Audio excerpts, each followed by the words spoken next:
Hey everybody, this is Candy. I want to talk again about Esther. I made some notes here as I was reading through this time. I did some more background and research and some interesting things I thought I would share with you guys in case you wanted to just chill out a little bit in the shed with me today.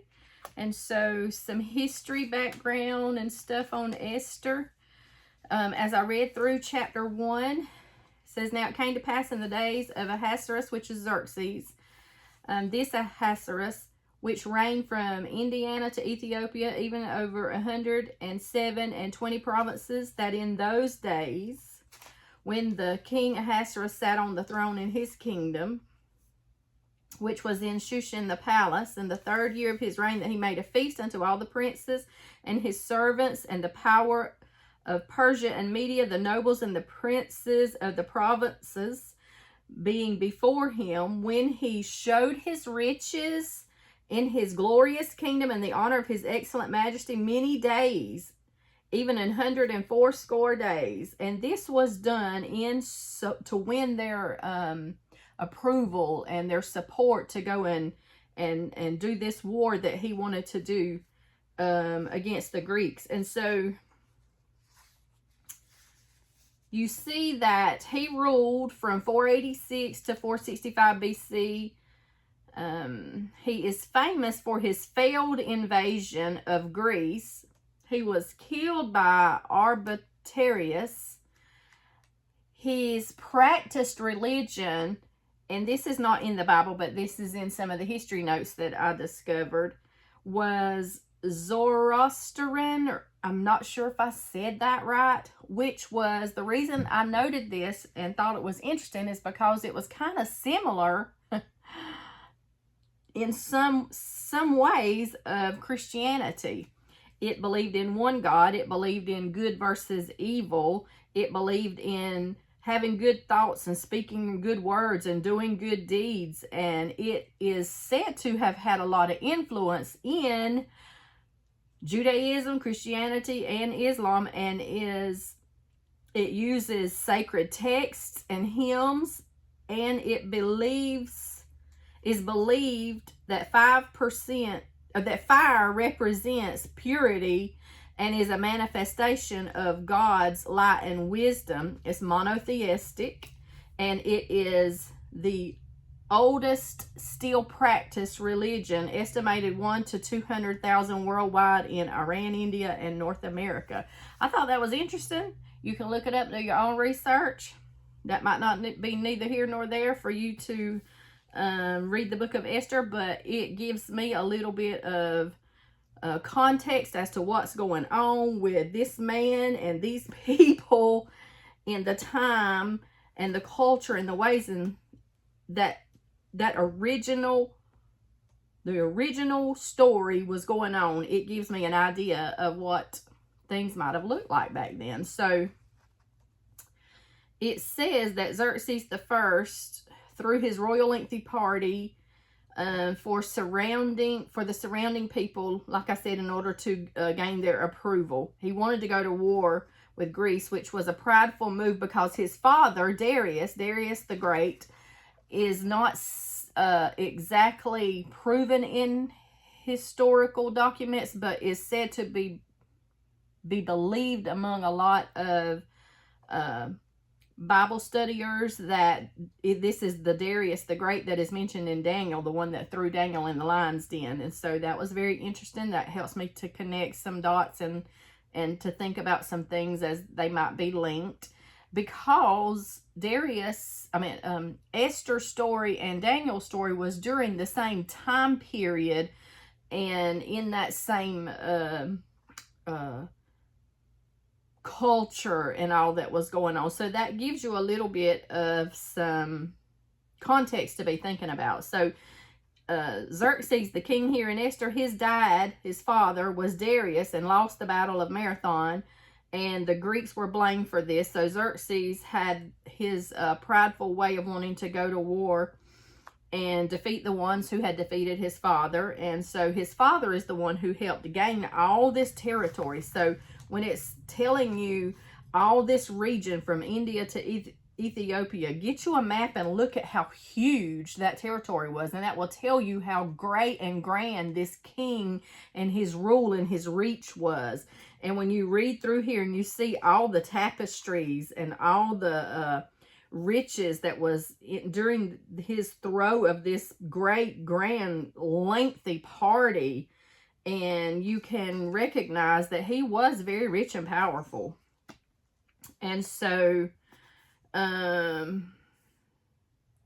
during this party, we also see that there was a event where Vashti did not come. She was summoned to come and she refused. And because she refused, she was stripped of her crown. She was stripped of her position of being queen. And you can see here the struggle between man and woman as this poor counsel was given to this king to do away with his queen, his wife, simply because she would not do like she was told. And that gives you an idea of how things were back in that day. And so then you read about how they're drinking and how they're carrying on, and you can get an idea of what's going on during this time. And you see that the men here, they were not forced to drink or get drunk or not drink. They were just at will, whatever you please, however you please, whatever makes you comfortable. You're the man, do what you want to do. And then when you flip into chapter 2 and you see after these things, this is after he had got their favor, went off to war, and come home with his tail kind of tucked between his legs. And that's Candy's phrase there.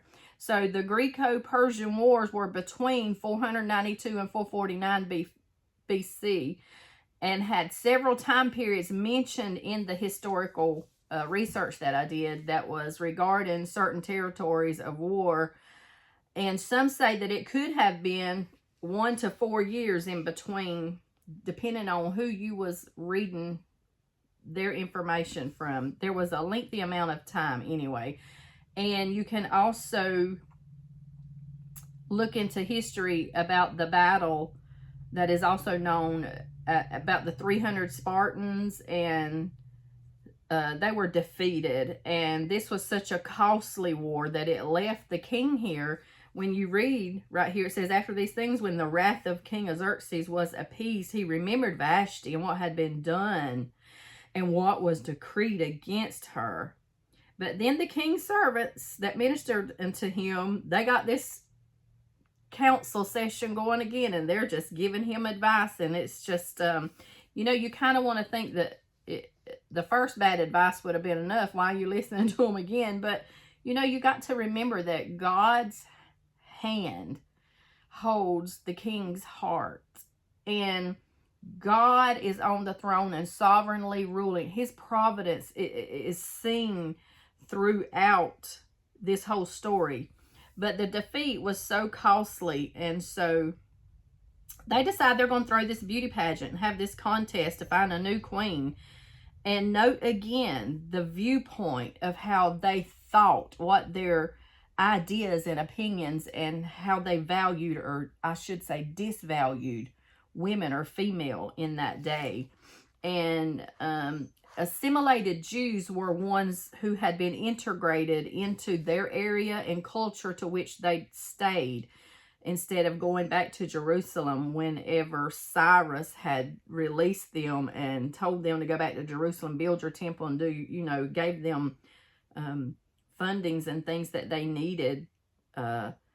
He put out an edict that allowed them to return, but the majority of Jews stayed where they were. They were comfortable there. They had built up their lives there. And if you read in Jeremiah, you can see that there was some advice given to plant vineyards and marry and have children and set up your life, because you're going to be here for a while. And 70 years was a long time to live in a place and not become, it said, pray for the good of the land that you're in, because if they do well, you'll do well.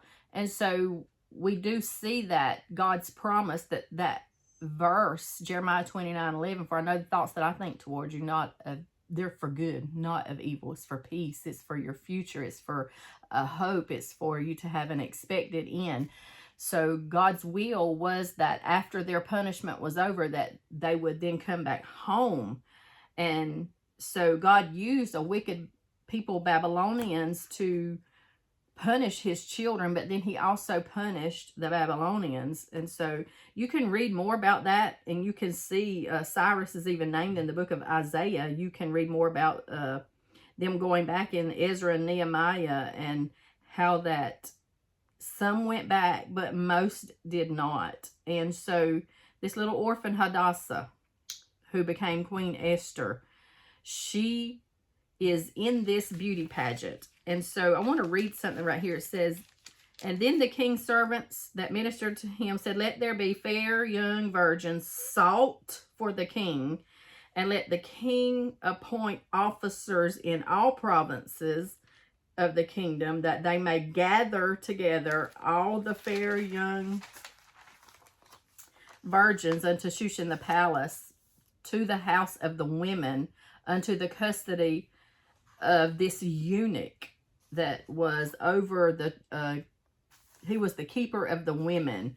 And then let their things be given to them for purification, and the maiden that pleaseth the king, let her be queen instead of Vashti. And then the king, he's like, yeah, that's a good idea. Let's do this. Sounds good to me. And so if you pay attention here to some of the words, I'm going to move on down to verse 7. It says, and he brought up Hadassah, that is Esther, the Uncle Mordecai's daughter. She had neither father nor mother. The maid was very fair and beautiful, and her father and mother was dead. And it came to pass, when the king's commandment and the king's decree was heard, and when the many maidens were gathered together into Shushan the palace, to the custody of Haggai, however you say his name, the eunuch, that Esther was brought also to the king's house, to the custody, the keeper of the women. And so Mordecai, his history, he was a Benjamite. That tells us in verse 5. So you can look and see that they knew they were out of place. They were not where they were supposed to be. But as you read through this chapter, you can see several times. In verse 9, it says, she obtained kindness. And then in verse 15, Esther obtained favor. And then in verse 17, she obtained grace and favor. And so you see God's hesed, his love, his kindness, his covenant-keeping promise to keep his word, to keep his promise, to keep his covenant, even among people who are not exactly doing what and being who they're supposed to be as children of the Most High God. And so I want to read here in verse 12. It says, when every maid's turn was come. Now this is all these women that were taken and brought and put in. And you pay attention now to the difference between the men in chapter 1. They're not compelled to do anything they don't want to do, or stop doing anything they don't want to stop doing, as far as their partying and their drinking. Have it your way. But here, the women, it does not sound to me like they were even given a choice.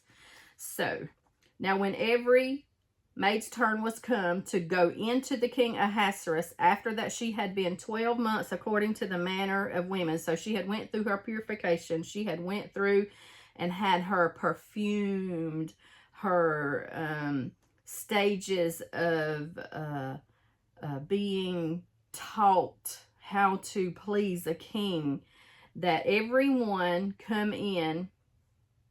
For so were the days of their purification accomplished, 6 months with oils of myrrh, 6 months with sweet odors, and other things for purification of the women. Ooh, every time I come in here, my allergies flare up.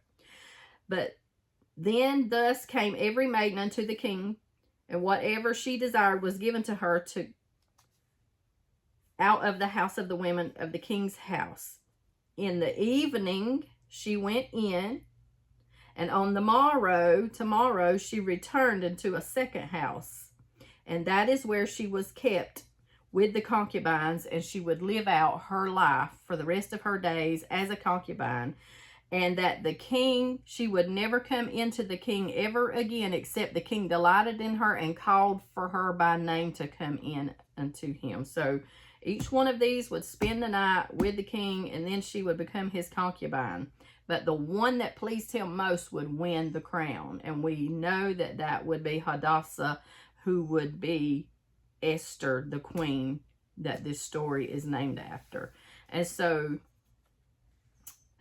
you can read here that Esther, she obtained favor with the eunuch who was overseeing these women, and she was very compliant. She was following their lead, taking their advice. She wasn't questioning. She was doing what they suggested. And so you can see that she was a little obedient, the opposite of what Vashti was. Okay. And verse 17 says, and the king loved Esther above all the women, and she obtained grace and favor in his sight more than all the virgins, so that he set the royal crown upon her head and made her queen instead of Vashti. And the king made a great feast to all his princes and servants, even Esther's feast. And he made a release to the provinces and gave gifts according to the state of the king. And when the virgins were gathered together the second time, then Mordecai sat in the king's gate. Esther had not yet showed her kindred nor her people, as Mordecai had charged her not to do so. So you see again, Esther was good at following orders, even from her uncle Mordecai.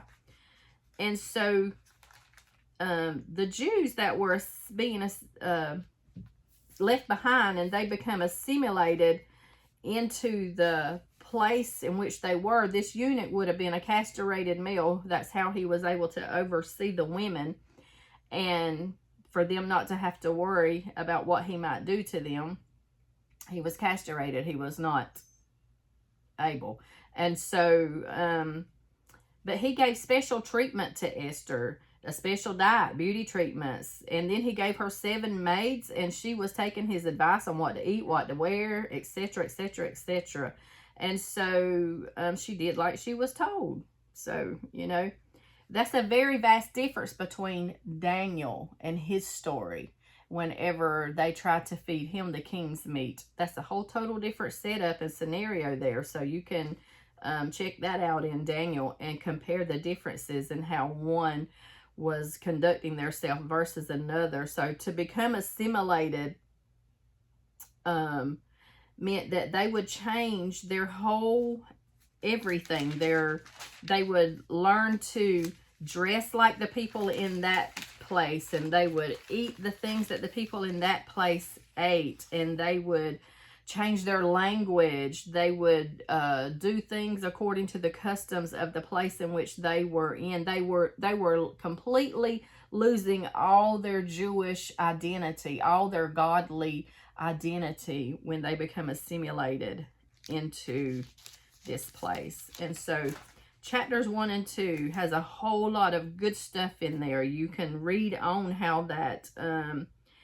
there was a plot to kill the king, and how that God is good at his record keeping skills are very good. And so that is chapters 1 and 2 of the book of Esther. And so get in there and dig it out and read it out, and do some research. You get you some study Bibles or commentaries or dictionaries or maps or whatever makes this exciting for you, and dive in there. And that is a good jump off place for the book of Esther. So I hope you have a wonderful rest of your day.